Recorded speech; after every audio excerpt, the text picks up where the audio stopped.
Vous en avez pensé quoi alors? Et tout le long du film, je me suis posé la question à savoir psychologiquement comment vous avez fait pour tenir le coup et pour maintenir les troupes mobilisées. Moi, je voudrais d'abord vous féliciter pour le combat que vous avez mené au sein de cette usine. Ce combat, il rappelle un peu les combats qu'on doit mener contre les injustices, même dans ce contexte actuel. Ça rappelle un peu à la jeunesse le combat qu'on doit mener pour ce qui se passe maintenant. Et je voudrais savoir comment vous êtes organisé au sein de l'usine pour mobiliser autant de monde, comment ça s'est passé. Les deux questions se rejoignent. En fait, comment on fait pour tenir le coup? En étant ensemble. Voilà, c'est ça le secret. Alors comment être ensemble? Ça, c'est peut-être un peu plus compliqué, mais en fait pas tellement. Bon, là, vous avez vu que la forme d'organisation de la grève qu'on a choisie, c'est ce qu'on appelle un comité de grève. C'est pas le cas dans toutes les grèves, c'est pas le cas dans toutes les luttes. Le problème se pose dans toutes les luttes, qu'elles soient des luttes dans les usines. Moi, les premières grèves que j'ai faites, je ne vais peut-être pas le dire ici, c'est quand j'avais votre âge, et c'était quand j'étais, on appelait ça des CET à l'époque, les collèges d'enseignement technique, qui sont devenus les LEP ensuite. Bon, voilà, donc, et ces grèves de lycéens, de collégiens, déjà la question se posait, on se met en grève, on demande quelque chose, mais après, comment on fait? Il faut s'organiser. Donc, la méthode la plus simple, c'est de choisir parmi ceux qui se mettent en grève, de leur faire confiance pour organiser et réfléchir. Ça ne veut pas dire que c'est eux qui vont tout faire, parce qu'ensuite, il faut qu'il y ait un va-et-vient constant avec l'Assemblée générale, avec tous les grévistes, et qu'il y ait des discussions. Bon, alors c'est simple à dire, c'est vrai que c'est pas forcément si simple à réaliser, mais en vérité, ça dépend quand même de la volonté de le faire. Voilà, si on a une certaine volonté de s'écouter, de décider ensemble, ben on peut y arriver. Bon, par-delà, ce que vous connaissez tous, bon, pas au niveau des lycées, mais vous avez quand même entendu qu'en France, il y a un certain nombre de syndicats, il y a une division syndicale, il y a de très nombreux syndicats. Dans l'usine de PSA Aulnay, il y en avait 7, dont un syndicat qui était un peu spécifique, qui s'appelait SIA, qui était un syndicat, on va dire, pro-patronal, qui avait été monté à l'origine par la direction de Citroën pour faire semblant que c'est un syndicat pour aller contre les syndicats plus traditionnels. Voilà. Donc, il faut passer ces divisions-là, puis aller vraiment sur ce que sont les gens vraiment et décider ensemble. Voilà, c'est un peu le truc. Voilà. Je rajouterais donc c'est de se faire confiance. C'est-à-dire, vous avez vu, quelle que soit la personne, quel que soit son travail d'habitude, ben là, les autres, ils l'écoutent, et lui, il ose dire sa pensée, et du coup, il la dit vachement bien. Et ça permet de se faire confiance, parce que tout le monde dit ce qu'il a à dire, ce qu'il pense, pas pour être contre l'autre, mais pour essayer de trouver une solution ensemble. Et donc, c'est un des trucs, moi, qui m'a marqué très fort dans cette lutte, c'est ça, c'est que quand on se fait confiance à soi-même, et quand on fait confiance aux copains autour, on arrive à faire des choses et à être vachement fort, finalement. Et ça, c'est un truc que vous pouvez avoir aussi, quoi. C'est vous faire confiance et faire confiance ensemble. Mais pour se faire confiance, le truc qu'il y a dans cette grève-là, c'est que ce qu'on décide, on le fait. C'est-à-dire, c'est pas simplement on parle, on vote et puis ciao. Celui ils discutent et ils se font confiance parce qu'ils savent qu'après, les choses, ils vont les faire ensemble. Y compris quand c'est face au CRS ou quand c'est face à un ministre, ils seront ensemble, ils seront solidaires parce qu'ils ont discuté et ils se sont mis d'accord. C'est cette méthode-là qui fait que ça tient aussi longtemps et aussi fort, quoi. Et aussi que ce soit, il y a des moments de doute et tout ça, mais il y a beaucoup de moments de plaisir aussi, de rigolade et tout, parce qu'on se fait confiance et parce que tout le monde a sa place. Il n'y a pas les chefs et puis ceux qui suivent, quoi. Quelque chose par rapport à cette usine qui est un peu spéciale, mais qu'on peut retrouver dans d'autres entreprises, c'est que Citroën crée cette usine en 1973. Bon, vous la connaissez peut-être sur Aulnay, qui est juste à côté de l'autoroute. Donc cette usine, ils l'ont fait en divisant les gens. Hein. Bon, alors c'est quelque chose qu'on connaît beaucoup, qui s'accentue même dans la société. Mais c'était une institution chez Citroën. C'est-à-dire qu'ils jouaient sur les communautés, sur les nationalités, avec une obligation d'interprète, même si les salariés savaient très bien parler français, il y avait une obligation pour le salarié, quand il allait voir son chef ou la direction, de passer par un interprète. Alors il y avait un interprète pour les Marocains, pour les Algériens, alors, Donc, il y avait pour les Asiatiques, pour les Turcs, pour les Yougoslaves, etc. Et ils divisaient les salariés les uns contre les autres avec une espèce de communautarisme. Le mot n'existait pas à l'époque, mais c'est quand même l'idée. Des fois, en intercalant sur les chaînes de travail les uns avec les autres pour que un Chinois, un Arabe, un Africain, un Français, etc. Voilà. Donc, pour essayer de faire qu'ils ne discutent pas. Et avec ce système d'interprètes, voilà, avec une répression à ce niveau-là. Donc, dans la grève, vous voyez, quand les salariés s'y mettent, eh ben, on passe par-dessus tout ça. Hein, il y avait 47 nationalités différentes dans cette usine. Bon, ben là, vous voyez des ouvriers, des gens qui se mettent ensemble et qui se bagarrent. Et pour ça, il a fallu qu'on lutte, déjà dans nos têtes, je le dis en commençant dans le film, mais ça se passe d'abord dans notre conscience. Et là-dedans, dans les rapports sociaux, ce qui est vraiment le plus déterminant, c'est la conscience des uns et des autres. C'est ça qui fait avancer les luttes sociales, c'est peut-être même ça qui fait avancer le monde. C'est la conscience qu'on a de soi-même, c'est la conscience d'un certain nombre de choses, et c'est ça qui est peut-être le plus important. Est-ce qu'il y a eu des moments vraiment où vous étiez tangent, où vous aviez l'impression que, je ne sais pas, qu'il y avait un peu moins de grévistes, ou que... Est-ce qu'il y a eu des moments comme ça un peu clés, et qu'est-ce qui a fait dans ce cas-là que finalement la grève est bien repartie? Est-ce que c'est une bonne action? Ou est-ce que vraiment la grève a été continue pendant 4 mois? C'est ça le truc, moi c'est ce que j'ai voulu montrer, c'est que évidemment quand on se met en bagarre, on ne sait pas ce qu'on va gagner. Et tant qu'on ne l'a pas gagné, par définition, on ne sait pas ce qu'on va gagner. Donc il faut avoir cette énergie-là de tenir ce temps-là. Après, il y a plusieurs choses qui aident. La première, c'est qu'il y a aussi des gens qui ont plus d'habitude des grèves, donc ils peuvent dire il se passe ça, mais c'est normal et il ne faut pas s'affoler. C'est un peu la phrase de Guéram qui dit le Mercier, il a dit qu'on a gagné des points, mais combien de points il faut gagner pour réussir? Ça, c'est la question qu'on ne peut pas savoir.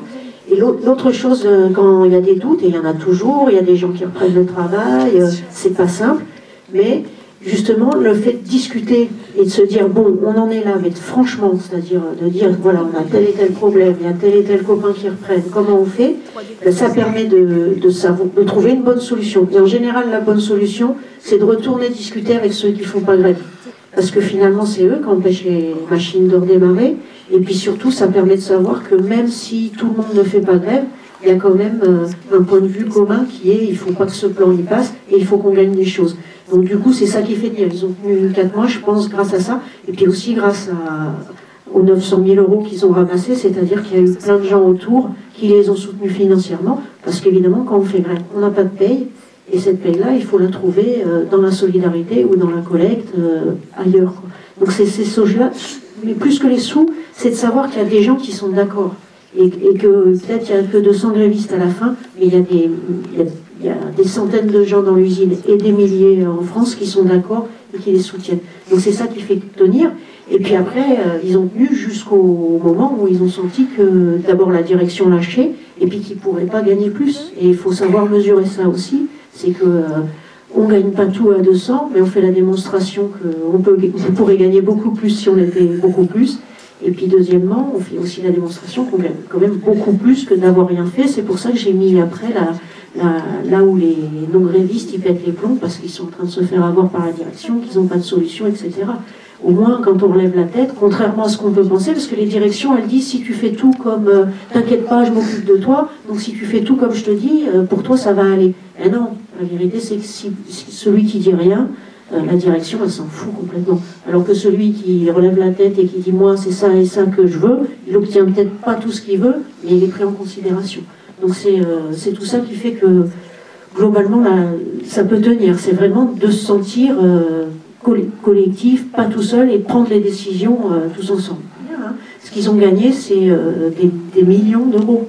Ils ont fait sortir l'argent à PSA, c'est quand même aussi des millions d'euros. Ça peut paraître comme ça, ils gagnent 20 000 € de plus, bon, c'est déjà ça, mais en termes de masse, comme il y en a 500 qui ont obtenu 20 000 €, ça fait quand même plus de 10 millions d'euros.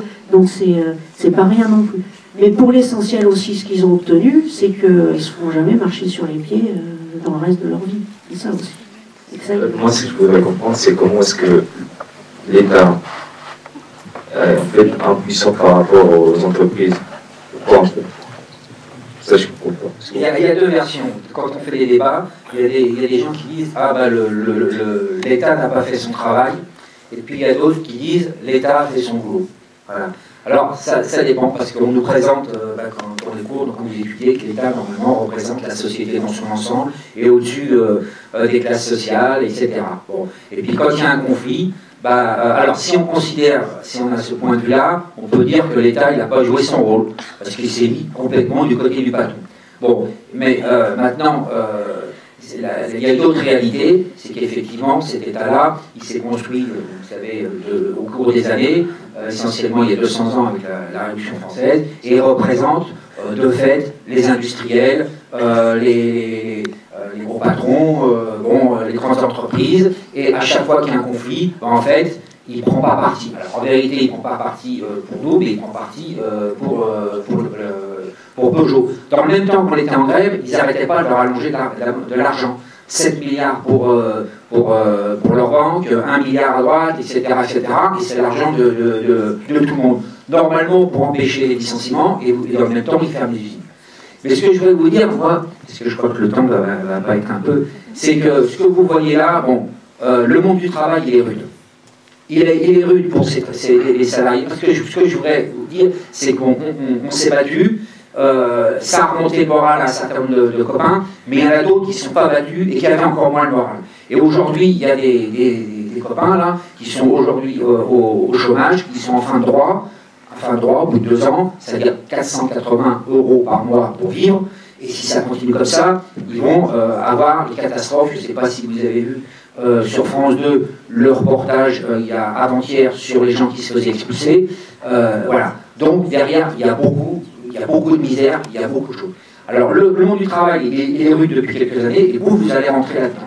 Vous avez vu, à peine vous allez rentrer dans le monde du travail, qu'on va casser, qu'ils veulent casser le gouvernement, et là justement aux ordres du MEDEF, ils vont retirer 100 ans. 100 ans de construction du mouvement ouvrier, 100 ans de bagarre, 100 ans de grève, de grève générale, de mort. Hein. Bon, vous l'avez peut-être appris en cours, mais la révolution de 1848, c'est 10 000 ouvriers qui sont tués à Paris. En 1870, la Commune de Paris, c'est 20 000 en une semaine. Ils massacrent les ouvriers. Malgré ça, 10 ans après, les ouvriers se relèvent la tête, et 10 ans encore après, en 1880, ils sont obligés de lâcher l'autorisation des syndicats. Bon, tout ça, c'est une bagarre. Les bagarres comme ça, sociales, elles sont dures. Mais vous allez rentrer dans le monde du travail, ça va être dur.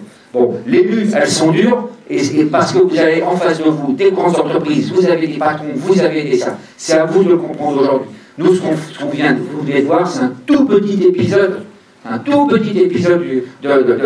du monde ouvrier. Vous allez avoir ces problèmes-là devant vous. Vous l'avez déjà aujourd'hui parce que je pense qu'il y a un certain nombre de lycéens qui sont déjà pour essayer de conserver ce code du travail tel qu'il est, même s'il n'est pas parfait, il est loin d'être parfait, hein, il faudrait certainement l'améliorer encore, mais certainement pas le retirer. Voilà, donc ce que je voulais vous dire, c'est que c'est peut-être dur ce que vous voyez, mais il faut s'y préparer, il ne faut pas être non plus des naïfs. Hein, vous préparez un métier, et ça vous avez raison de le faire, il faut vous cultiver, parce que ça c'est très important. En face de nous, on a des gens qui sont extrêmement cultivés, qui connaissent mieux l'histoire du mouvement ouvrier que les ouvriers. Hein, ils connaissent tout par cœur. Bon, moi je me suis intéressé, j'ai appris, je vous encourage aussi à ouvrir ces livres-là, parce que ces livres-là, peut-être qu'on n'a pas le temps de les ouvrir dans vos programmes scolaires, etc. Ils ont réduit même la part de l'histoire telle qu'elle pouvait être il y a plusieurs années. C'est pas un hasard. Parce que eux, ce qu'ils veulent, c'est des techniciens sur le marché du travail qui ne connaissent pas par cœur comment faire un logiciel ou je ne sais pas quoi, et surtout qui ne connaissent pas tout ça. Mais en face de vous, vous avez des gens qui le connaissent par cœur. Bon, alors ça, c'est un petit film, enfin c'est un beau film, c'est un très beau film, c'est un grand film, mais c'est petit par rapport à l'histoire du mouvement ouvrier, mais il y a un peu tout dedans quand même, voilà. Et moi, je veux vous encourager qu'à réfléchir, qu'à prendre en compte tous ces problèmes-là. Quand vous avez de l'expérience dans l'univers du travail, est-ce que vous pouvez nous donner votre avis sur la loi El Khomri? Vite fait, ça va supprimer, la médecine du travail va disparaître, les horaires de travail en vérité, le 35 heures n'aura plus de référence, on pourra faire travailler jusqu'à 10 heures, 10-12 heures par jour, pendant 60 heures par semaine. Donc le temps de travail il est complètement éclaté. La possibilité de licencier comme le patron veut, même pas la possibilité en vérité d'aller le contester, parce que tout ça, ça s'est réduit depuis plusieurs années. Les heures supplémentaires ne sont plus payées, avant c'était 25%, là il parle de 10%. Et la chose fondamentale, alors même des mesquineries, enfin des mesquineries, les intérimaires, on leur paiera peu les jours fériés. Donc celui qui sera en CDI, il aura son jour de férié payé, celui l'intérimaire n'aura pas son jour de férié. Même les jours pour congé d'enterrement, pour enterrer ton père, ta mère, ta famille, tu les auras même plus. Voilà, c'est vraiment ça, c'est à quel point ils sont mauvais. Alors le principe de base qui va être complètement modifié, il y a tout ce que je viens de vous dire, c'est que jusqu'à présent la loi faisait référence pour tout le monde. Ensuite, vous savez qu'il y a des accords par branche de métier, l'automobile, etc., les conventions collectives, qui ne pouvaient être que favorables. Et ensuite, il y avait les accords d'entreprise, comme une pyramide. Là, ils inversent la pyramide. C'est-à-dire que ce qui fera référence, ce sera l'accord qui sera signé en bas dans les entreprises. C'est-à-dire que dans l'entreprise, les patrons pourront imposer aux salariés de déroger en permanence à la loi. C'est même plus des dérogations, ça sera que la loi, en fait, ils vont mettre un code du travail qui sera complètement vidé, et en plus, qui n'aura aucune obligation de le faire, dès qu'il y aura un petit accord. Et quand on sait que ce qui se passe dans les entreprises, ben, on sait qu'en vérité, c'est le patron qui a la main. Rien que, et je vais terminer là-dessus parce que si on peut parler très longtemps, pour valider un accord dans une entreprise, il suffit d'avoir 30%. C'est-à-dire que les syndicats qui vont signer représentent 30%. C'est ce qu'ils appellent un accord majoritaire. S'il y a 70% de gens qui sont contre, et il y en a 30 qui sont pour, alors c'est pas des gens, c'est calculé en pourcentage par rapport aux élections que les syndicats ont eues, 30%, l'accord est valide. Où est-ce que vous connaissez, où est-ce que vous avez la majorité? Pour moi, minimum, c'est 50%. Bon, rien, ça vous montre que les patrons pourront passer tout ce qu'ils veulent. Et alors, qu'est-ce que ça veut dire tout ça? Ça veut dire que finalement, les lois, les conventions, les codes du travail, ça s'établit sur un rapport de force. Ce qu'on pourrait penser être acquis, on nous l'a dit, c'est acquis, c'est gravé dans le marbre, c'est écrit dans le code du travail, donc on a l'impression que ça ne va pas bouger. Tout ça, en vérité, derrière, c'est sur un rapport de force. Et comme le rapport de force, depuis 10 ans, 20 ans, il s'est modifié et il est en défaveur des salariés et les patrons ont pris dessus, ben maintenant, ils sont en train de recaler les choses par rapport à ce rapport de force. Et dans les entreprises, ça sera pareil. Tous les accords vont être sur le rapport de force entre les salariés. Ça repose la question du film qu'on a vu, qu'il faut s'organiser, qu'il faut réfléchir et qu'il faut prendre les choses en main. L'essentiel de ce film-là, c'est que, et un peu dans la vie, bon, il y a plein de gens qui sont censés nous représenter au niveau politique, au niveau syndical. L'idée qu'on a eue, nous, à Aulnay, bon, on n'est pas les seuls à l'avoir, c'est de se faire confiance à nous-mêmes. De ne pas placer notre confiance dans quelqu'un au-dessus de nous, mais on se fait confiance à nous-mêmes. On va voir nos camarades, on discute avec eux, on utilise leurs ressources et on fait avec eux. Voilà. Donc, le dernier mot que je pourrais vous donner, faites-vous confiance à vous-même, individuellement et collectivement, et on fera ensemble une très belle société.